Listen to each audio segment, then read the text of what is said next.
Pakistan is facing probably the toughest moment of its history. I just want to share with you my own experience. Back in 2010-11, I was dealing with a flood situation than this one. But as I, moved on along with my colleagues, I thought it's a very different situation.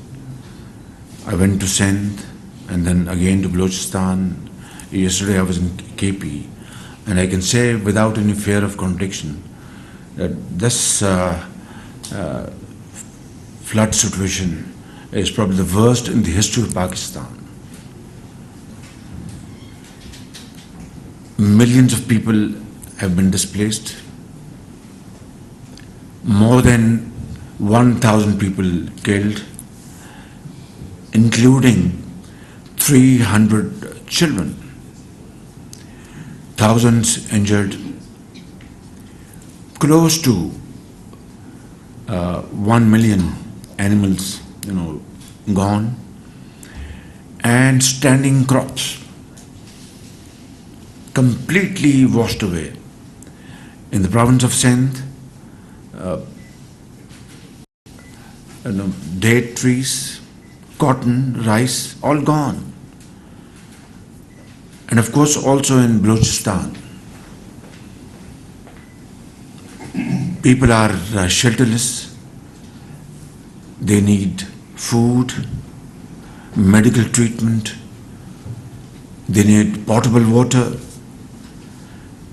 And the government of Pakistan, along with the provincial governments and with our rescue agencies like NDMA and PDMAs, that is equivalent to NDMA in the provinces, and the armed forces of Pakistan are fully committed and in action as I speak to rescue people, provide relief, and they have moved thousands and thousands of people to safe places.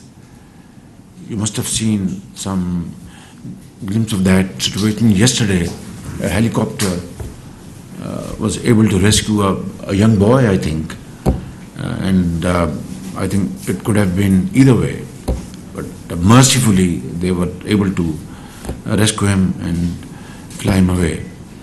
You are also in the field and you have seen things for yourself. I am seeing it every day. It is a very severe situation, and this catastrophic situation has led to a very, very grim economic situation.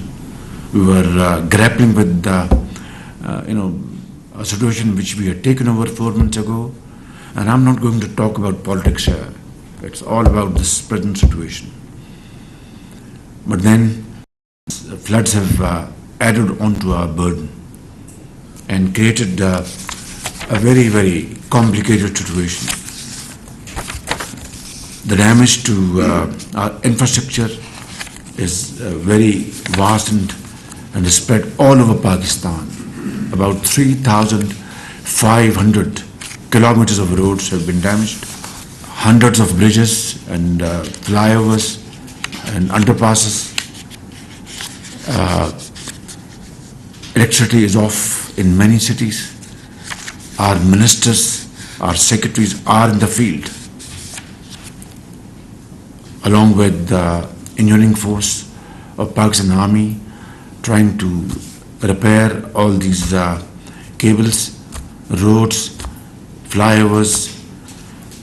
3 days ago, Quetta was completely cut off from Sakkar, adjoining city in Sindh, and within 36 hours, our great engineers and officers and workers were able to repair and rehabilitate this communication. Now that is creating lack of access to basic needs of life. We are dealing with a situation which at least I had not come across in my entire political lifetime. even when I was not in politics. We are committing all our resources towards this relief and rescue. And then, of course, the phase of, and a very difficult phase of rehabilitation is just a few weeks away. At this point in time, we are trying to provide shelter, tents, mosquito kits, potable water, and medical treatment. We had appealed to our brothers and friends all over the world, and I'm very grateful to those countries and heads of state who have responded to our appeal. And as you know, charter flights are landing all over Pakistan, Karachi, Islamabad, other places. Some countries have started sending important items through rail transportation from Istanbul via Tehran to Islamabad. And the first train has started today, left today Istanbul. Other countries are providing cash, kind.